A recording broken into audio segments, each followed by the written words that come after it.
Canada ਸਰਕਾਰ ਨੇ ਭਾਰਤ ਦੇ ਬਿਸ਼ਨੋਈ ਗੈਂਗ ਨੂੰ ਐਲਾਨਿਆ ਅੱਤਵਾਦੀ ਗੈਂਗ। ਸਿੱਖ ਫੈਡਰੇਸ਼ਨ ਯੂਕੇ ਵੱਲੋਂ ਕਰਵਾਈ ਗਈ ਸਾਲਾਨਾ ਨੈਸ਼ਨਲ ਸਿੱਖ ਕਨਵੈਨਸ਼ਨ। ਭਾਰਤੀ ਵਿਦੇਸ਼ ਮੰਤਰੀ ਜੈਸ਼ੰਕਰ ਦੇ UN ਆਉਣ ਤੇ ਸਿੱਖ ਸੰਗਤਾਂ ਵੱਲੋਂ ਭਾਰੀ ਵਿਰੋਧ ਪ੍ਰਦਰਸ਼ਨ।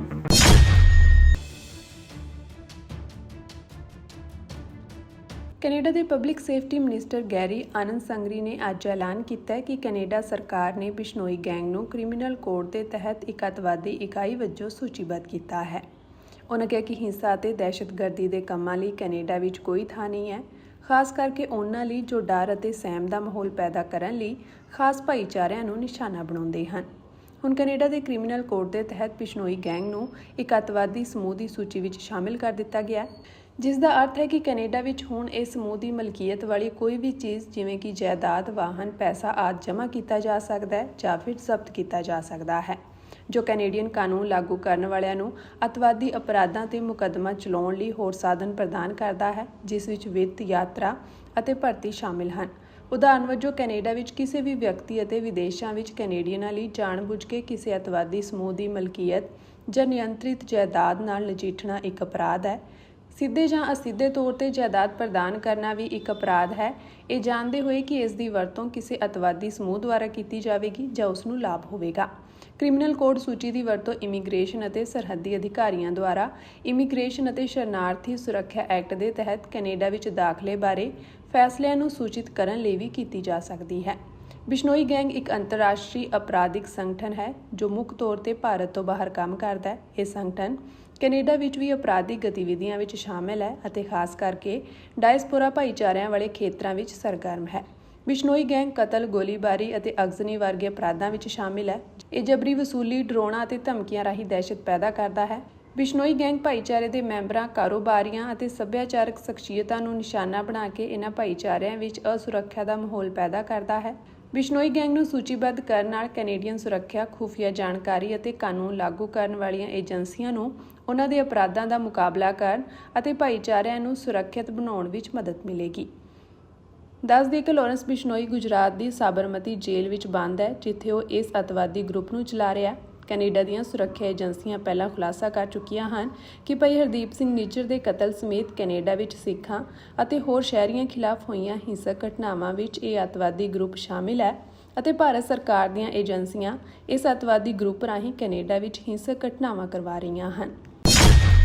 ਸੰਘਰਸ਼ ਲੜਿਆ ਗਿਆ, ਲੜ ਰਹੇ ਆ ਤਾਂ ਲੜਦਾ ਹੀ ਪੈਣਾ। ਥਾਲੀ ਤੇ ਪਰੋਸ ਕੇ ਸਾਨੂੰ ਕਿਸੇ ਨੇ ਆਜ਼ਾਦੀ ਨਹੀਂ ਦੇਣੀ, ਨਾ ਯੂਕੇ ਨੇ ਦੇਣੀ, ਨਾ ਅਮਰੀਕਾ ਨੇ ਦੇਣੀ, ਨਾ ਕੈਨੇਡਾ ਨੇ, ਨਾ ਆਸਟ੍ਰੇਲੀਆ ਨੇ ਦੇਣੀ, ਕਿਸੇ ਨੇ ਨਹੀਂ ਦੇਣੀ। ਸੰਘਰਸ਼ ਕਰਾਂਗੇ ਤੇ ਸ਼ਾਇਦ ਸਾਡੇ ਸੰਘਰਸ਼ ਨੂੰ ਵੇਖ ਕੇ ਇਹ ਲੋਕ ਸਾਡੇ ਸੰਘਰਸ਼ ਦੀ ਹਮਾਇਤ ਕਰਨ।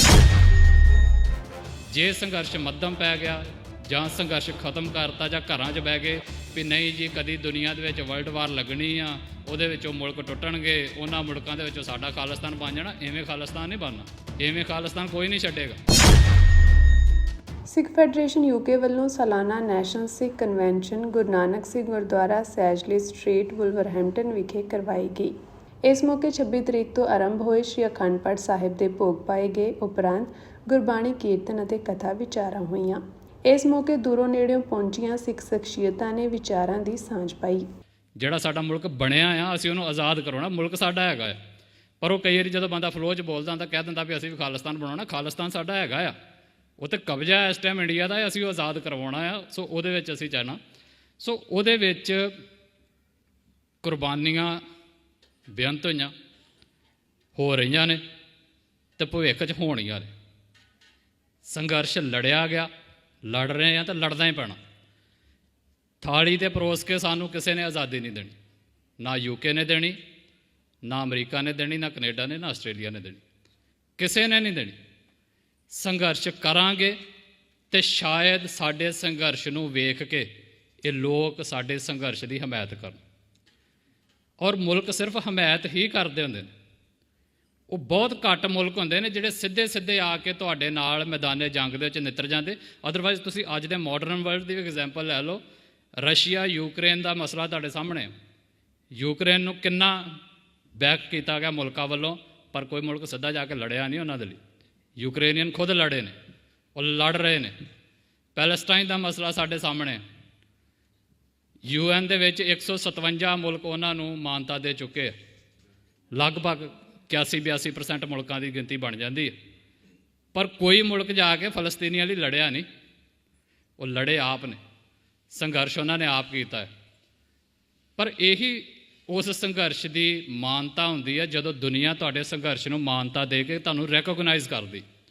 ਔਰ ਜਿਸ ਤਰੀਕੇ ਦੇ ਨਾਲ ਮੇਰੇ ਤੋਂ ਪਹਿਲਾਂ ਭਾਜੀ ਬੋਲ ਕੇ ਗਏ ਸੀ ਵੀ ਖਾਲਿਸਤਾਨ ਦੀ ਸਿਰਫ ਮਤਲਬ ਉੱਥੇ ਬੋਰਡ ਲਾਉਣੇ ਜਾਂ ਉਹ ਗੱਲ ਕਰਨੀ ਜਿਹੜੀ ਸਿਰਫ ਉੱਥੇ ਤੱਕ ਨਹੀਂ ਸੀਮਤ ਰਹੀ। ਜਦੋਂ ਸਰਕਾਰ ਤੁਹਾਨੂੰ ਇਹ ਕਹੇ ਵੀ ਤੁਸੀਂ ਪ੍ਰਚਾਰ ਕਰ ਸਕਦੇ ਹੋ ਤਾਂ ਇਹ ਸਾਡੇ ਸੰਘਰਸ਼ ਨੂੰ ਮਾਨਤਾ ਆ, ਭਾਵੇਂ ਛੋਟੇ ਲੈਵਲ ਦੀ ਸਹੀ। ਇਸ ਲੈਵਲ ਨੂੰ ਅਸੀਂ ਹੁਣ ਉੱਪਰ ਲੈ ਕੇ ਜਾਣਾ, ਪਰ ਉਹ ਜਾਏਗਾ ਤਾਂ ਜੇ ਸੰਘਰਸ਼ ਕੰਟੀਨਿਊ ਰੱਖਾਂਗੇ। ਜੇ ਸੰਘਰਸ਼ ਮੱਧਮ ਪੈ ਗਿਆ ਜਾਂ ਸੰਘਰਸ਼ ਖਤਮ ਕਰਤਾ ਜਾਂ ਘਰਾਂ 'ਚ ਬਹਿ ਗਏ ਵੀ ਨਹੀਂ ਜੀ ਕਦੀ ਦੁਨੀਆ ਦੇ ਵਿੱਚ ਵਰਲਡ ਵਾਰ ਲੱਗਣੀ ਆ, ਉਹਦੇ ਵਿੱਚੋਂ ਮੁਲਕ ਟੁੱਟਣਗੇ, ਉਹਨਾਂ ਮੁਲਕਾਂ ਦੇ ਵਿੱਚੋਂ ਸਾਡਾ ਖਾਲਿਸਤਾਨ ਬਣ ਜਾਣਾ, ਐਵੇਂ ਖਾਲਿਸਤਾਨ ਨਹੀਂ ਬਣਨਾ।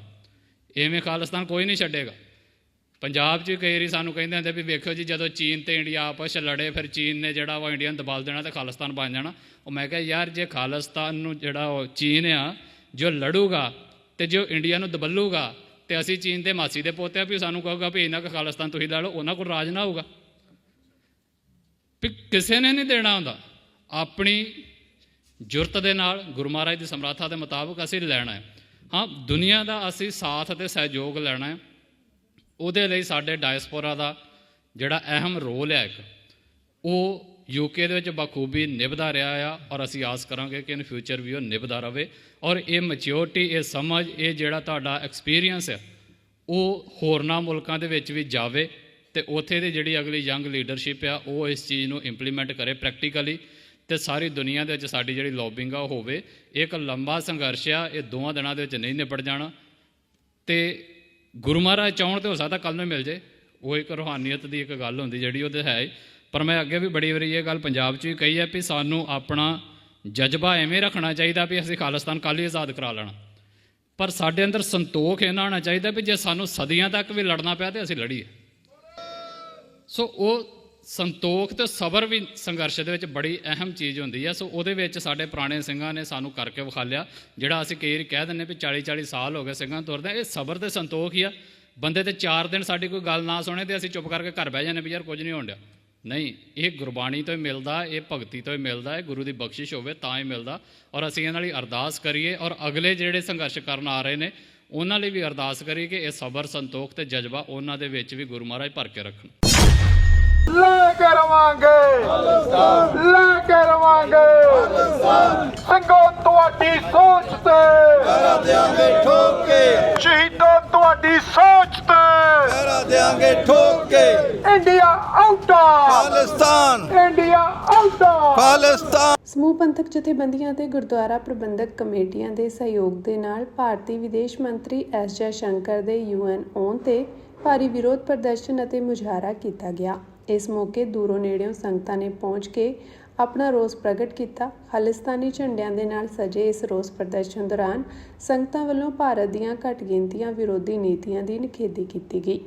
ਇਸ ਦੌਰਾਨ ਖਾਲਿਸਤਾਨ ਅਫੇਅਰ ਸੈਂਟਰ ਦੇ ਸੰਚਾਲਕ ਡਾਕਟਰ ਅਮਰਜੀਤ ਸਿੰਘ ਨੇ ਕਿਹਾ ਕਿ ਭਾਰਤ ਸਿੱਖਾਂ ਨੂੰ ਖਤਮ ਕਰਨ ਲਈ ਟਰਾਂਸਨੈਸ਼ਨਲ ਰਿਪਰੈਸ਼ਨ ਕਰ ਰਿਹਾ ਹੈ। ਕਸ਼ਮੀਰੀਆਂ ਤੇ ਬੋਧੀਆਂ ਤੇ ਜ਼ੁਲਮ ਹੋ ਰਹੇ ਹਨ। ਜਿਵੇਂ ਭਾਈ ਅੰਮ੍ਰਿਤਪਾਲ ਸਿੰਘ ਤੇ ਐਨਐਸਏ ਲਗਾ ਕੇ ਉਸ ਨੂੰ ਡਿਬਰੂਗੜ੍ਹ ਭੇਜ ਦਿੱਤਾ ਗਿਆ, ਉਸੇ ਤਰ੍ਹਾਂ ਲੇਹ ਦੇ ਵਾਤਾਵਰਣ ਕਾਰਕੁਨ ਨੂੰ ਜੋਧਪੁਰ ਦੀ ਜੇਲ੍ਹ ਭੇਜ ਦਿੱਤਾ ਗਿਆ ਹੈ। ਉਹਨਾਂ ਕਿਹਾ ਕਿ ਇਹਨਾਂ ਦੀਆਂ ਮਾੜੀਆਂ ਨੀਤੀਆਂ ਕਰਕੇ ਭਾਰਤ ਚਾਰੇ ਪਾਸਿਓਂ ਆਪਣਾ ਕੰਟਰੋਲ ਖੋ ਰਿਹਾ ਹੈ। ਅੱਜ ਅਸੀਂ 193 ਮੁਲਕਾਂ ਦੀ ਨੁਮਾਇੰਦਗੀ ਕਰਦੀ ਯੂਨਾਈਟਿਡ ਨੇਸ਼ਨਸ ਦੇ ਹੈੱਡਕੁਆਰਟਰ ਦੇ ਬਾਹਰ ਖੜ੍ਹੇ ਹਾਂ। ਯੂਨਾਈਟਿਡ ਨੇਸ਼ਨਸ ਦਾ 80ਵਾਂ ਸੈਸ਼ਨ ਚੱਲ ਰਿਹਾ ਹੈ ਔਰ ਅੱਜ ਭਾਰਤ ਦੀ ਖੂਨੀ ਸਰਕਾਰ ਦਾ ਖੂਨੀ ਵਿਦੇਸ਼ ਮੰਤਰੀ, ਜਿਸ ਨੇ ਬਾਹਰਲੇ ਮੁਲਕਾਂ ਦੇ ਵਿੱਚ ਟਰਾਂਸਨੈਸ਼ਨਲ ਰਿਪਰੈਸ਼ਨ ਰਾਹੀਂ ਪਿਛਲੇ 2 ਸਾਲ 'ਚ ਭਾਈ ਹਰਦੀਪ ਸਿੰਘ ਨਿੱਜਰ ਸਮੇਤ ਜਿੱਥੇ ਭਾਈ ਪਰਮਜੀਤ ਸਿੰਘ ਪੰਜਵਾੜ, ਭਾਈ ਅਵਤਾਰ ਸਿੰਘ ਖੰਡਾ ਨੂੰ ਸ਼ਹੀਦ ਕਰਵਾਇਆ, ਉੱਥੇ ਇਹਨਾਂ ਦੀਆਂ ਬਾਕੀ ਨੀਤੀਆਂ ਜਿਹੜੀਆਂ ਕਿ ਬੇਨਕਾਬ ਕੀਤੀਆਂ ਅਮਰੀਕਨ ਇੰਟੈਲੀਜੈਂਸ ਏਜੰਸੀਆਂ ਦੀ ਮੁਸਤੈਦੀ ਨੇ। ਅੱਜ ਉਸ ਐਸ ਜੈ ਸ਼ੰਕਰ ਨੇ ਸੰਬੋਧਨ ਕਰਨਾ ਯੂਐਨ ਜਨਰਲ ਅਸੈਂਬਲੀ ਨੂੰ ਔਰ east coast Sikh gurdwara Prabandhak committee, Shiromani Akali Dal Amritsar, Sikhs for justice, Sikhs youth of America America, world Sikh parliament, ਇਹਨਾਂ ਸਾਰਿਆਂ ਦੇ ਬਿਹਾਫ 'ਤੇ ਅੱਜ ਪ੍ਰੋਟੈਸਟ ਦੀ ਕਾਲ ਦਿੱਤੀ ਹੋਈ ਹੈ। ਵੱਡੀ ਗਿਣਤੀ ਦੇ ਵਿੱਚ ਸਿੱਖ ਸੰਗਤਾਂ ਜੁੜ ਰਹੀਆਂ ਨੇ ਦੂਰ ਦੁਰਾਡਿਓਂ ਆ ਕੇ।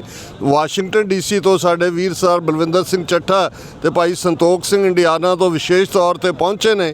ਇਹ ਇੱਕ ਰਿਪਰੈਜ਼ੈਂਟੇਟਿਵ ਗੈਦਰਿੰਗ ਦੇ ਰੂਪ ਦੇ ਵਿੱਚ ਮੈਸੇਜ ਹੈ।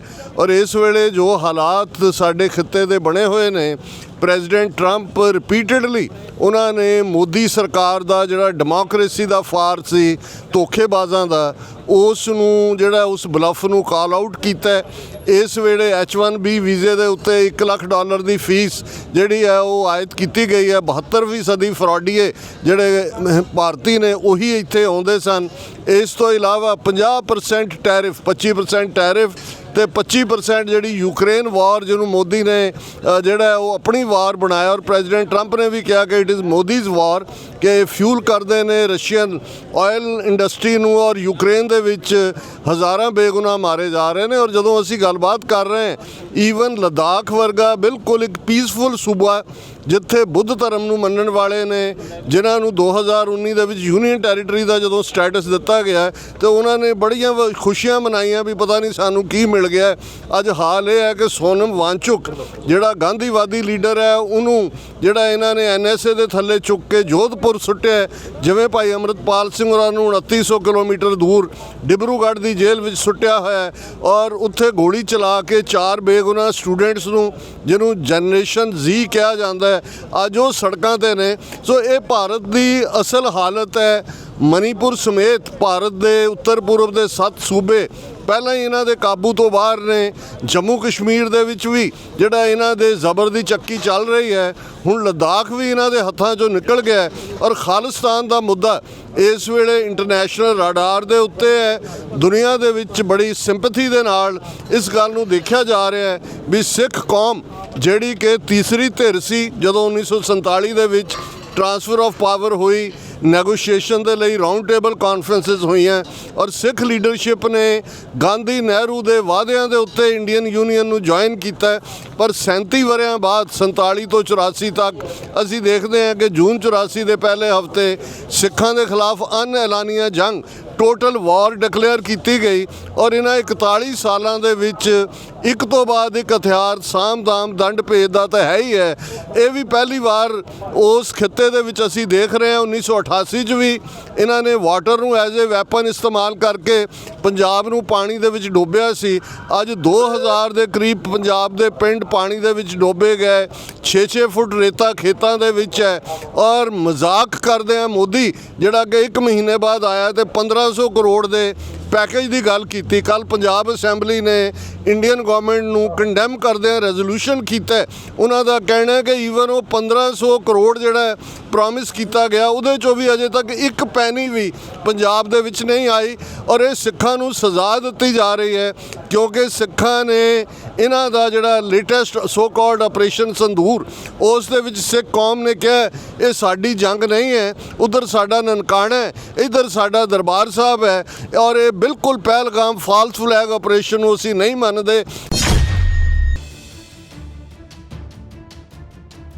ਸ਼੍ਰੀ ਅਕਾਲ ਤਖਤ ਸਾਹਿਬ ਦੇ ਕਾਰਜਕਾਰੀ ਜਥੇਦਾਰ ਗਿਆਨੀ ਕੁਲਦੀਪ ਸਿੰਘ ਗੜਗੱਜ ਨੇ ਤਾਮਿਲ ਸਿੱਖ ਤੇ ਸੁਪਰੀਮ ਕੋਰਟ ਦੇ ਵਕੀਲ ਜੀਵਨ ਸਿੰਘ ਵਿਰੁੱਧ ਬੀਤੇ ਦਿਨੀ ਨਵੀਂ ਦਿੱਲੀ ਦੇ ਹਵਾਈ ਅੱਡੇ ਉੱਤੇ ਏਅਰ ਇੰਡੀਆ ਦੇ ਸਟਾਫ ਵੱਲੋਂ ਕੀਤੇ ਗਏ ਵਿਤਕਰੇ ਤੇ ਅਪਮਾਨਜਨਕ ਵਤੀਰੇ ਦੀ ਕਰੜੀ ਆਲੋਚਨਾ ਕੀਤੀ ਹੈ। ਉਹਨਾਂ ਕਿਹਾ ਕਿ ਇਹ ਦੁੱਖ ਦੀ ਗੱਲ ਹੈ ਕਿ ਅੱਜ ਜਦੋਂ ਸਮੁੱਚਾ ਦੇਸ਼ ਸ਼੍ਰੀ ਗੁਰੂ ਤੇਗ ਬਹਾਦਰ ਸਾਹਿਬ ਜੀ, ਜਿਨ੍ਹਾਂ ਨੇ ਧਾਰਮਿਕ ਆਜ਼ਾਦੀ ਅਤੇ ਮਨੁੱਖੀ ਅਧਿਕਾਰਾਂ ਲਈ ਸ਼ਹਾਦਤ ਦਿੱਤੀ ਤੇ ਸ਼ਹੀਦੀ ਸਾਕੇ ਦੀ 350 ਸਾਲਾ ਸ਼ਤਾਬਦੀ ਮਨਾ ਰਿਹਾ ਹੈ, ਉਦੋਂ ਉਹਨਾਂ ਦੇ ਸਿੱਖਾਂ ਨਾਲ ਆਜ਼ਾਦ ਦੇਸ਼ ਅੰਦਰ ਅਪਮਾਨਜਨਕ ਵਿਤਕਰਾ ਕੀਤਾ ਜਾ ਰਿਹਾ ਹੈ।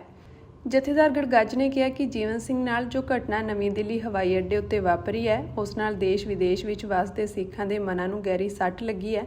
ਉਹਨਾਂ ਕਿਹਾ ਕਿ ਭਾਵੇਂ ਏਅਰ ਇੰਡੀਆ ਨੇ ਇਸ ਮਾਮਲੇ ਵਿੱਚ ਜੀਵਨ ਸਿੰਘ ਅਤੇ ਦਿੱਲੀ ਆਧਾਰਿਤ ਐਡਵੋਕੇਟ ਨੀਨਾ ਸਿੰਘ ਪਾਸ ਲਿਖਤੀ ਈਮੇਲ ਰਾਹੀਂ ਖੇਦ ਪ੍ਰਗਟ ਕੀਤਾ ਹੈ, ਪਰੰਤੂ ਇਸ ਨਾਲ ਬਣਦੀ ਜ਼ਿੰਮੇਵਾਰੀ ਖਤਮ ਨਹੀਂ ਹੁੰਦੀ। ਉਹਨਾਂ ਕਿਹਾ ਕਿ ਏਅਰ ਇੰਡੀਆ ਇਸ ਘਟਨਾ ਨਾਲ ਸੰਬੰਧਿਤ ਕੀਤੀ ਗਈ ਸਮੁੱਚੀ ਜਾਂਚ ਨੂੰ ਪਾਰਦਰਸ਼ਤਾ ਦੇ ਮੱਦੇਨਜ਼ਰ ਜਨਤਕ ਕਰੇ ਅਤੇ ਇਹ ਵੀ ਦੱਸੇ ਕਿ ਸਟਾਫ ਮੈਂਬਰਾਂ ਵਿਰੁੱਧ ਕੀ ਕਾਰਵਾਈ ਕੀਤੀ ਗਈ ਹੈ। ਜਥੇਦਾਰ ਗਿਆਨੀ ਕੁਲਦੀਪ ਸਿੰਘ ਗੜਗੱਜ ਨੇ ਕਿਹਾ ਕਿ ਬੀਤੇ ਕੁਝ ਸਮੇਂ ਤੋਂ ਦੇਸ਼ ਅੰਦਰ ਸਿੱਖ ਕਾਰਾਂ ਤੇ ਸਿੱਖ ਪਛਾਣ ਵਿਰੁੱਧ ਕਾਰਵਾਈਆਂ ਦੀਆਂ ਘਟਨਾਵਾਂ ਵਿੱਚ ਲਗਾਤਾਰ ਵਾਧਾ ਹੋਇਆ। ਬੀਤੇ ਸਮੇਂ ਰਾਜਸਥਾਨ ਅੰਦਰ ਅੰਮ੍ਰਿਤਧਾਰੀ ਸਿੱਖ ਬੱਚੀ ਨੂੰ ਉਸ ਦੇ ਕਕਾਰਾਂ ਕਰਕੇ ਜੋਧਪੁਰ ਹਾਈ ਕੋਰਟ ਦੇ ਜੁਡੀਸ਼ੀਅਲ ਪੇਪਰ ਵਿੱਚ ਬੈਠਣ ਨਹੀਂ ਦਿੱਤਾ ਗਿਆ ਸੀ ਅਤੇ ਦੇਸ਼ ਦੇ ਕਈ ਕੋਨਿਆਂ ਵਿੱਚੋਂ ਸਿੱਖ ਬੱਚਿਆਂ ਦੇ ਕੜੇ ਲਹਾਉਣ ਦੀਆਂ ਘਟਨਾਵਾਂ ਵੀ ਸਾਹਮਣੇ ਆਉਂਦੀਆਂ ਹਨ। ਉਨ੍ਹਾਂ ਕਿਹਾ ਕਿ ਭਾਰਤ ਸਰਕਾਰ ਦੇ ਸ਼ਹਿਰੀ ਹਵਾਬਾਜ਼ੀ ਮੰਤਰਾਲੇ ਦੇ ਸੁਰੱਖਿਆ ਬਿਊਰੋ ਵੱਲੋਂ ਵੀ ਦੇਸ਼ ਦੇ ਹਵਾਈ ਅੱਡਿਆਂ ਵਿੱਚ ਅੰਮ੍ਰਿਤਧਾਰੀ ਕਰਮਚਾਰੀਆਂ ਉੱਤੇ ਕਿਰਪਾਨ ਪਹਿਨ ਕੇ ਜਾਣ ਤੋਂ ਰੋਕ ਵਾਲਾ ਸਰਕੂਲਰ ਸਿੱਖ ਸੰਸਥਾਵਾਂ ਦੇ ਵਿਰੋਧ ਦੇ ਬਾਵਜੂਦ ਹਾਲੇ ਤੱਕ ਵਾਪਸ ਨਹੀਂ ਲਿਆ ਗਿਆ, ਜੋ ਕਿ ਸਿੱਖਾਂ ਦੇ ਸੰਵਿਧਾਨਕ ਅਧਿਕਾਰਾਂ ਦੀ ਉਲੰਘਣਾ ਹੈ, ਕਿਉਂਕਿ ਭਾਰਤ ਦਾ ਸੰਵਿਧਾਨ ਸਿੱਖਾਂ ਨੂੰ ਕਿਰਪਾਨ ਪਹਿਨਣ ਦੀ ਇਜਾਜ਼ਤ ਦਿੰਦਾ ਹੈ। ਉਨ੍ਹਾਂ ਕਿਹਾ ਕਿ ਇਹਨਾਂ ਵਰਤਾਰਿਆਂ ਤੋਂ ਸਪਸ਼ਟ ਹੁੰਦਾ ਹੈ ਕਿ ਸਰਕਾਰਾਂ ਸਿੱਖ ਸਰੋਕਾਰਾਂ, ਪਛਾਣ ਤੇ ਕਕਾਰਾਂ ਪ੍ਰਤੀ ਸੰਜੀਦਾ ਪਹੁੰਚ ਨਹੀਂ ਰੱਖਦੀਆਂ। ਉਨ੍ਹਾਂ ਸਿੱਖ ਕੌਮ ਨੂੰ ਵੀ ਹਦਾਇਤ ਕੀਤੀ ਕਿ ਜਿੱਥੇ ਕਿਤੇ ਵੀ ਸਿੱਖ ਪਛਾਣ ਤੇ ਕਕਾਰਾਂ ਵਿਰੁੱਧ ਕੋਈ ਕਾਰਵਾਈ ਹੋਵੇ ਤਾਂ ਉਸ ਵਿਰੁੱਧ ਸਮੂਹਿਕ ਰੂਪ ਵਿੱਚ ਦੋਸ਼ੀਆਂ ਖਿਲਾਫ ਆਵਾਜ਼ ਉਠਾਈ ਜਾਵੇ ਅਤੇ ਉਹਨਾਂ ਦੀ ਜ਼ਿੰਮੇਵਾਰੀ ਤੈਅ ਕੀਤੀ ਜਾਵੇ। ਜਥੇਦਾਰ ਗੜਗੱਜ ਨੇ ਕੇਂਦਰ ਸਰਕਾਰ ਨੂੰ ਲਿਖਿਆ ਕਿ ਉਹ ਯਕੀਨੀ ਬਣਾਵੇ ਕਿ ਦੇਸ਼ ਅੰਦਰ ਕਿਤੇ ਵੀ ਸਿੱਖ ਪਛਾਣ, ਸਿੱਖ ਕਕਾਰਾਂ ਵਿਰੁੱਧ ਕੋਈ ਕਾਰਵਾਈ ਨਾ ਹੋਵੇ ਅਤੇ ਇਸ ਲਈ ਕੇਂਦਰੀ ਗ੍ਰਹਿ ਮੰਤਰਾਲੇ ਵੱਲੋਂ ਦੇਸ਼ ਪੱਧਰ ਦੇ ਜ਼ਰੂਰੀ ਦਿਸ਼ਾ ਨਿਰਦੇਸ਼ ਤੁਰੰਤ ਪ੍ਰਭਾਵ ਨਾਲ ਜਾਰੀ ਕੀਤੇ ਜਾਣੇ ਚਾਹੀਦੇ ਹਨ ਅਤੇ ਜੇਕਰ ਫਿਰ ਵੀ ਕੋਈ ਸਿੱਖ ਵਿਰੋਧੀ ਕਾਰਵਾਈ ਕਰਦਾ ਹੈ ਤਾਂ ਸਬੰਧਤ ਵਿਰੁੱਧ ਸਖਤ ਕਾਨੂੰਨੀ ਕਾਰਵਾਈ ਲਾਜ਼ਮੀ ਹੋਣੀ ਚਾਹੀਦੀ ਹੈ।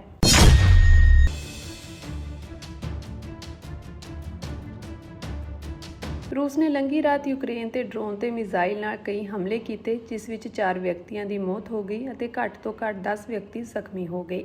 ਅਧਿਕਾਰੀਆਂ ਨੇ ਦੱਸਿਆ ਕਿ ਹਮਲੇ ਵਿੱਚ ਸਭ ਤੋਂ ਵੱਧ ਨੁਕਸਾਨ ਰਾਜਧਾਨੀ ਕੀਵ ਵਿੱਚ ਹੋਇਆ ਹੈ। ਪਿਛਲੇ ਮਹੀਨੇ ਕੀਵ ਤੇ ਕੀਤੇ ਹਵਾਈ ਹਮਲੇ ਵਿੱਚ ਘੱਟ ਤੋਂ ਘੱਟ 21 ਵਿਅਕਤੀਆਂ ਦੀ ਮੌਤ ਮਗਰੋਂ ਇਹ ਪਹਿਲੀ ਵੱਡੀ ਬੰਬਾਰੀ ਹੈ। ਕੀਵ ਸ਼ਹਿਰੀ ਪ੍ਰਸ਼ਾਸਨ ਦੇ ਮੁਖੀ ਤਾਈਮੂਰ ਤਕਾਚੈਂਕੋ ਨੇ ਅੱਜ ਸੋਸ਼ਲ ਮੀਡੀਆ ਰਾਹੀਂ ਜ਼ਖਮੀਆਂ ਦੀ ਗਿਣਤੀ ਦੀ ਪੁਸ਼ਟੀ ਕੀਤੀ ਅਤੇ ਦੱਸਿਆ ਕਿ ਸ਼ਹਿਰ ਭਰ ਦੇ ਨਾਗਰਿਕ ਇਲਾਕਿਆਂ ਨੂੰ ਨਿਸ਼ਾਨਾ ਬਣਾ ਕੇ ਕੀਤੇ ਗਏ ਇਨ੍ਹਾਂ ਹਮਲਿਆਂ ਵਿੱਚ 10 ਹੋਰ ਵਿਅਕਤੀ ਜ਼ਖਮੀ ਹੋਏ ਹਨ। ਮ੍ਰਿਤਕਾਂ ਵਿੱਚ 12 ਸਾਲ ਦੀ ਇੱਕ ਲੜਕੀ ਵੀ ਸ਼ਾਮਿਲ ਹੈ। ਸ਼ਹਿਰ ਦੇ ਕੇਂਦਰ ਨੇੜੇ ਹੋਏ ਧਮਾਕੇ ਵਿੱਚ ਸੰਘਣਾ ਧੂੰਆਂ ਉੱਠਦਾ ਦੇਖਿਆ ਜਾ ਸਕਦਾ ਸੀ।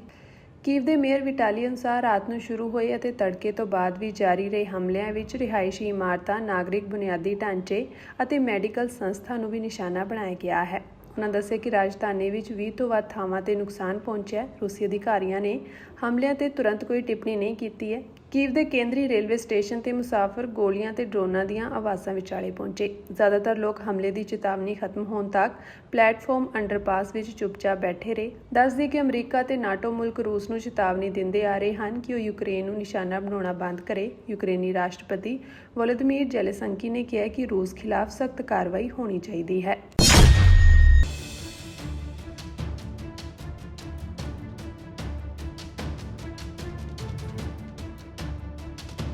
ਕੇਂਦਰ ਸਰਕਾਰ ਨੇ ਭਾਖੜਾ ਬਿਆਸ ਮੈਨੇਜਮੈਂਟ ਬੋਰਡ ਵਿੱਚ ਪੰਜਾਬ ਨੂੰ ਸ਼ਰਤੀਆ ਨੁਮਾਇੰਦਗੀ ਦੇਣ ਤੋਂ ਹੱਥ ਮੁੜ ਪਿਛਾਂ ਖਿੱਚ ਲਏ ਹਨ। ਪਹਿਲੀ ਦਫਾ ਜਦੋਂ ਕੇਂਦਰੀ ਬਿਜਲੀ ਮੰਤਰਾਲੇ ਨੇ 23 ਫਰਵਰੀ 2022 ਨੂੰ Bhakra Beas management board rules 1974 ਵਿੱਚ ਸੋਧ ਲਈ ਡਰਾਫਟ ਨੋਟੀਫਿਕੇਸ਼ਨ ਜਾਰੀ ਕੀਤਾ ਸੀ ਤਾਂ ਉਸ ਵਿੱਚ ਪੰਜਾਬ ਤੋਂ BBMB ਵਿੱਚ ਸਥਾਈ ਪ੍ਰਤੀਨਿਧਤਾ ਖੋਹ ਲਈ ਗਈ ਸੀ।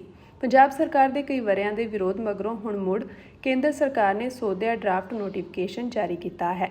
ਕੇਂਦਰੀ ਬਿਜਲੀ ਮੰਤਰਾਲੇ ਨੇ BBMB ਵਿੱਚ ਮੈਂਬਰ ਬਿਜਲੀ ਅਤੇ ਮੈਂਬਰ ਸਿੰਜਾਈ ਲੋਨ ਲਈ ਯੋਗਤਾ ਤੇ ਤਜਰਬੇ ਆਦਿ ਲਈ ਹੁਣ ਮੁੜ ਨਵਾਂ ਸੋਧਿਆ ਹੋਇਆ ਡਰਾਫਟ ਨੋਟੀਫਿਕੇਸ਼ਨ ਜਾਰੀ ਕੀਤਾ ਹੈ, ਜਿਸ ਤੇ ਕੇਂਦਰ ਨੇ ਪੰਜਾਬ, ਹਰਿਆਣਾ, ਰਾਜਸਥਾਨ ਅਤੇ ਹਿਮਾਚਲ ਪ੍ਰਦੇਸ਼ ਤੋਂ ਸੁਝਾਅ ਤੇ ਟਿੱਪਣੀਆਂ ਮੰਗੀਆਂ ਹਨ। Bhakra Beas management board rules 2025 ਲਈ ਡਰਾਫਟ ਨੋਟੀਫਿਕੇਸ਼ਨ ਵਿੱਚ 2 ਨੁਕਤੇ ਉੱਭਰੇ ਹਨ। ਪਹਿਲਾ, ਯੋਗਤਾ ਤੇ ਸ਼ਰਤਾਂ ਪੂਰੀਆਂ ਕਰਨ ਵਾਲੇ ਪੰਜਾਬ ਦੇ ਉਮੀਦਵਾਰ ਨੂੰ ਇਸ ਨਿਯੁਕਤੀ ਲਈ ਸਿਰਫ ਤਰਜੀਹ ਦਿੱਤੀ ਜਾਵੇਗੀ। ਮਤਲਬ ਕਿ BBMB ਵਿੱਚ ਮੈਂਬਰ ਪਾਵਰ ਪੰਜਾਬ 'ਚੋਂ ਲਗਾਏ ਜਾਣ ਦੀ ਹਾਲੇ ਵੀ ਕੋਈ ਗਾਰੰਟੀ ਨਹੀਂ ਹੈ, ਕਿਉਂਕਿ ਪੰਜਾਬ ਨੂੰ ਸਿਰਫ ਤਰਜੀਹ ਦੇਣ ਦੀ ਗੱਲ ਆਖੀ ਗਈ ਹੈ।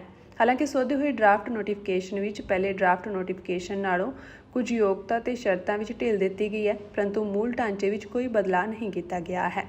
ਦੂਸਰਾ ਇਹ ਕਿ ਇਹਨਾਂ ਮੈਂਬਰਾਂ ਦੀ ਚੋਣ ਲਈ ਜੋ ਕਮੇਟੀ ਬਣਾਈ ਗਈ ਹੈ ਉਸ ਵਿੱਚ ਪੰਜਾਬ ਦੀ ਕੋਈ ਨੁਮਾਇੰਦਗੀ ਹੀ ਨਹੀਂ ਹੈ।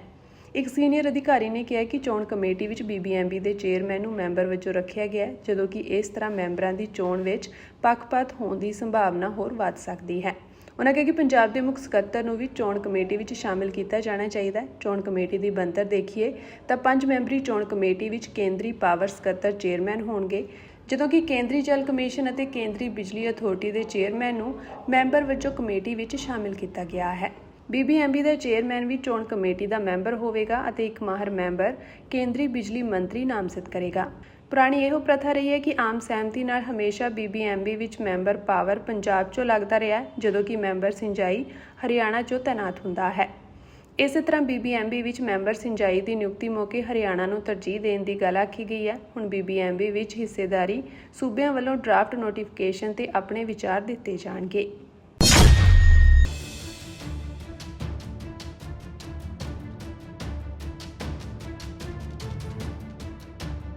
ਦਿੱਲੀ ਦੀ ਇੱਕ ਨਿੱਜੀ ਸੰਸਥਾ ਵਿੱਚ 17 ਵਿਦਿਆਰਥਣਾਂ ਦੇ ਜਿਨਸੀ ਸ਼ੋਸ਼ਣ ਦੇ ਮਾਮਲੇ ਵਿੱਚ ਲੋੜੀਂਦੇ ਮੁਲਜ਼ਮ ਅਖੌਤੀ ਧਰਮਗੁਰੂ ਚੈਤਨਿਆਨੰਦ ਸਰਸਵਤੀ ਨੂੰ ਅੱਜ ਦਿੱਲੀ ਦੀ ਅਦਾਲਤ ਵਿੱਚ ਪੇਸ਼ ਕੀਤਾ ਗਿਆ। ਅਦਾਲਤ ਨੇ ਉਸ ਨੂੰ 5 ਦਿਨ ਲਈ ਪੁਲਿਸ ਹਿਰਾਸਤ ਵਿੱਚ ਭੇਜ ਦਿੱਤਾ ਹੈ।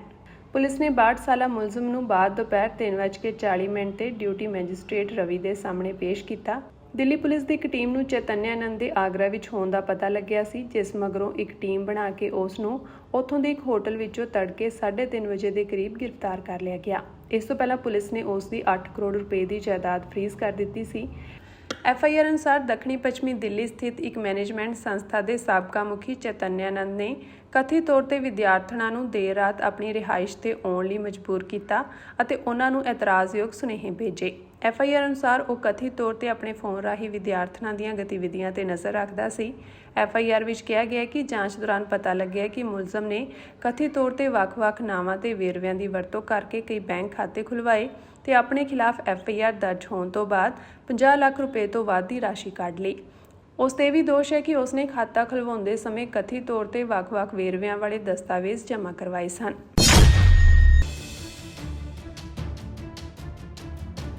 ਮਹਾਰਾਸ਼ਟਰ ਤੇ ਗੁਜਰਾਤ ਵਿੱਚ ਅੱਜ 1 ਘੰਟੇ ਦੇ ਅੰਦਰ ਬਾਂਦਰਾ ਟਰਮੀਨਸ ਅੰਮ੍ਰਿਤਸਰ ਪੱਛਮੀ ਐਕਸਪ੍ਰੈਸ ਦੇ ਡੱਬਿਆਂ ਦੇ ਜੋੜ ਟੁੱਟਣ ਦੀਆਂ 2 ਘਟਨਾਵਾਂ ਸਾਹਮਣੇ ਆਈਆਂ, ਜਿਸ ਨਾਲ ਯਾਤਰੀਆਂ ਦੀ ਸੁਰੱਖਿਆ ਪ੍ਰਤੀ ਚਿੰਤਾਵਾਂ ਵਧੀਆਂ ਹਨ। ਪਰ ਰੇਲਵੇ ਨੇ ਕਿਹਾ ਕਿ ਇਸ ਰੇਲ ਗੱਡੀ ਦੇ ਯਾਤਰੀ ਸੁਰੱਖਿਅਤ ਹਨ। ਪਹਿਲੀ ਘਟਨਾ ਵਾਨਗਾਂਵ ਅਤੇ ਦਹਾਨੂ ਸਟੇਸ਼ਨਾਂ ਵਿਚਕਾਰ ਦੁਪਹਿਰ 1:19 ਤੇ ਅਤੇ ਦੂਜੀ ਗੁਜਰਾਤ ਦੇ ਸੰਜਨ ਸਟੇਸ਼ਨ ਤੇ ਦੁਪਹਿਰ 2:10 ਤੇ ਵਾਪਰੀ। ਪੱਛਮੀ ਰੇਲਵੇ ਦੇ ਬੁਲਾਰੇ ਨੇ ਕਿਹਾ ਕਿ ਇਸ ਦੌਰਾਨ ਕਿਸੇ ਵੀ ਯਾਤਰੀ ਨੂੰ ਕੋਈ ਸੱਟ ਨਹੀਂ ਲੱਗੀ ਹੈ ਤੇ ਨਾ ਹੀ ਰੇਲ ਆਵਾਜਾਈ ਵਿੱਚ ਵਿਘਨ ਪਿਆ ਹੈ। ਬੁਲਾਰੇ ਨੇ ਕਿਹਾ ਕਿ ਸੰਜਨ ਸਟੇਸ਼ਨ ਤੇ ਰੇਲ ਗੱਡੀ ਦੇ ਡੱਬੇ ਮੁੜ ਵੱਖ ਹੋਏ, ਜਿਸ ਤੋਂ ਬਾਅਦ ਵਲਸਾੜ ਤੋਂ C&W ਸਟਾਫ ਨੂੰ ਸੱਦਿਆ ਗਿਆ ਅਤੇ ਇੱਕ ਲੋਕੋਮੋਟਿਵ ਇੰਜਨ ਵਲਸਾੜ ਤੋਂ ਦੁਪਹਿਰ 3:15 ਤੇ ਘਟਨਾ ਸਥਾਨ ਤੇ ਸਹਾਇਤਾ ਲਈ ਰਵਾਨਾ ਹੋਇਆ। ਇਸ ਦੌਰਾਨ ਕਿਸੇ ਵੀ ਯਾਤਰੀ ਨੂੰ ਕੋਈ ਸੱਟ ਨਹੀਂ ਲੱਗੀ, ਨਾ ਹੀ ਰੇਲ ਗੱਡੀ ਨੂੰ ਕੋਈ ਨੁਕਸਾਨ ਹੋਇਆ। ਹਾਲਾਂਕਿ ਇਹਨਾਂ ਘਟਨਾਵਾਂ ਕਾਰਨ ਰੇਲ ਯਾਤਰਾ ਵਿੱਚ ਦੇਰੀ ਹੋਈ। ਪੱਛਮੀ ਰੇਲਵੇ ਦੇ ਅਧਿਕਾਰੀਆਂ ਨੇ ਕਿਹਾ ਕਿ ਡੱਬਿਆਂ ਦੇ ਵਾਰ-ਵਾਰ ਟੁੱਟਣ ਦੇ ਕਾਰਨ ਦਾ ਪਤਾ ਲਗਾਉਣ ਲਈ ਹੋਰ ਤਕਨੀਕੀ ਜਾਂਚ ਕੀਤੀ ਜਾ ਰਹੀ ਹੈ। ਡੱਬਿਆਂ ਦੀ ਗਿਣਤੀ ਅਤੇ ਘਟਨਾਵਾਂ ਦੇ ਕਾਰਨਾਂ ਵਰਗੇ ਵੇਰਵਿਆਂ ਦੀ ਉਡੀਕ ਹੈ। ਕਿਸਾਨਾਂ ਦੇ ਵਿਰੋਧ ਪ੍ਰਦਰਸ਼ਨ ਦੌਰਾਨ ਚੰਡੀਗੜ੍ਹ ਵਿੱਚ ਦਰਜ FIRs ਬਾਰੇ ਕਿਸਾਨਾਂ ਨੂੰ ਹੁਣ ਰਾਹਤ ਮਿਲ ਸਕਦੀ ਹੈ। ਚੰਡੀਗੜ੍ਹ ਪ੍ਰਸ਼ਾਸਨ ਨੇ ਪੰਜਾਬ ਅਤੇ ਹਰਿਆਣਾ ਹਾਈ ਕੋਰਟ ਨੂੰ ਸੂਚਿਤ ਕੀਤਾ ਹੈ ਕਿ ਉਸਨੇ ਕੇਂਦਰੀ ਗ੍ਰਹਿ ਮੰਤਰਾਲੇ ਨੂੰ ਇਹਨਾਂ FIRs ਨੂੰ ਰੱਦ ਕਰਨ ਦੀ ਸਿਫਾਰਿਸ਼ ਭੇਜ ਦਿੱਤੀ ਹੈ। ਜਦੋਂ ਤੱਕ ਕੇਂਦਰ ਸਰਕਾਰ ਤੋਂ ਫੈਸਲਾ ਨਹੀਂ ਆਉਂਦਾ, ਕਿਸੇ ਵੀ ਕਿਸਾਨ ਵਿਰੁੱਧ ਕੋਈ ਕਾਰਵਾਈ ਨਹੀਂ ਕੀਤੀ ਜਾਵੇਗੀ। ਦਰਅਸਲ ਪੰਜਾਬ, ਹਰਿਆਣਾ ਅਤੇ ਚੰਡੀਗੜ੍ਹ ਦੇ 24 ਕਿਸਾਨਾਂ ਨੇ ਹਾਈ ਕੋਰਟ ਵਿੱਚ ਪਟੀਸ਼ਨ ਦਾਇਰ ਕਰਕੇ ਵਿਰੋਧ ਪ੍ਰਦਰਸ਼ਨ ਦੌਰਾਨ ਦਰਜ FIRs ਨੂੰ ਰੱਦ ਕਰਨ ਦੀ ਮੰਗ ਕੀਤੀ। ਕਿਸਾਨਾਂ ਨੇ ਕਿਹਾ ਕਿ ਜਦੋਂ ਪ੍ਰਧਾਨ ਮੰਤਰੀ ਨੇ 3 ਖੇਤੀਬਾੜੀ ਕਾਨੂੰਨ ਵਾਪਸ ਲਏ ਤਾਂ ਇੱਕ ਭਰੋਸਾ ਦਿੱਤਾ ਗਿਆ ਸੀ ਕਿ ਵਿਰੋਧ ਪ੍ਰਦਰਸ਼ਨ ਨਾਲ ਸੰਬੰਧਿਤ ਸਾਰੀਆਂ FIRs ਵੀ ਵਾਪਸ ਲੈ ਲਈਆਂ ਜਾਣਗੀਆਂ। ਪੰਜਾਬ ਅਤੇ ਹਰਿਆਣਾ ਵਿੱਚ ਦਰਜ FIRs ਰੱਦ ਕਰ ਦਿੱਤੀਆਂ ਗਈਆਂ ਸਨ, ਪਰ ਚੰਡੀਗੜ੍ਹ ਪੁਲਿਸ ਨੇ ਅਜੇ ਤੱਕ ਅਜਿਹਾ ਨਹੀਂ ਕੀਤਾ ਹੈ। ਕਿਸਾਨਾਂ ਨੇ ਇਹ ਵੀ ਕਿਹਾ ਕਿ ਚੰਡੀਗੜ੍ਹ ਦੇ DGP ਨੇ ਇਨ੍ਹਾਂ FIRs ਨੂੰ ਰੱਦ ਕਰਨ ਲਈ ਪਹਿਲਾਂ ਹੀ NOC ਜਾਰੀ ਕਰ ਦਿੱਤਾ ਸੀ, ਪਰ ਕਾਰਵਾਈ ਲੰਬਿਤ ਹੈ। ਹਾਈ ਕੋਰਟ ਨੇ ਪ੍ਰਸ਼ਾਸਨ ਤੋਂ ਜਵਾਬ ਮੰਗਣ ਲਈ ਇੱਕ ਨੋਟਿਸ ਜਾਰੀ ਕੀਤਾ। ਜਵਾਬ ਵਿੱਚ ਪ੍ਰਸ਼ਾਸਨ ਨੇ ਅਦਾਲਤ ਨੂੰ ਸੂਚਿਤ ਕੀਤਾ ਕਿ FIRs ਨੂੰ ਰੱਦ ਕਰਨ ਦੀ ਸਿਫਾਰਿਸ਼ 19 ਫਰਵਰੀ ਨੂੰ ਕੇਂਦਰ ਸਰਕਾਰ ਨੂੰ ਭੇਜ ਦਿੱਤੀ ਗਈ ਸੀ। ਇਸ ਤੋਂ ਬਾਅਦ ਹਾਈ ਕੋਰਟ ਨੇ ਇਸ ਪਟੀਸ਼ਨ ਦਾ ਨਿਪਟਾਰਾ ਕਰ ਦਿੱਤਾ।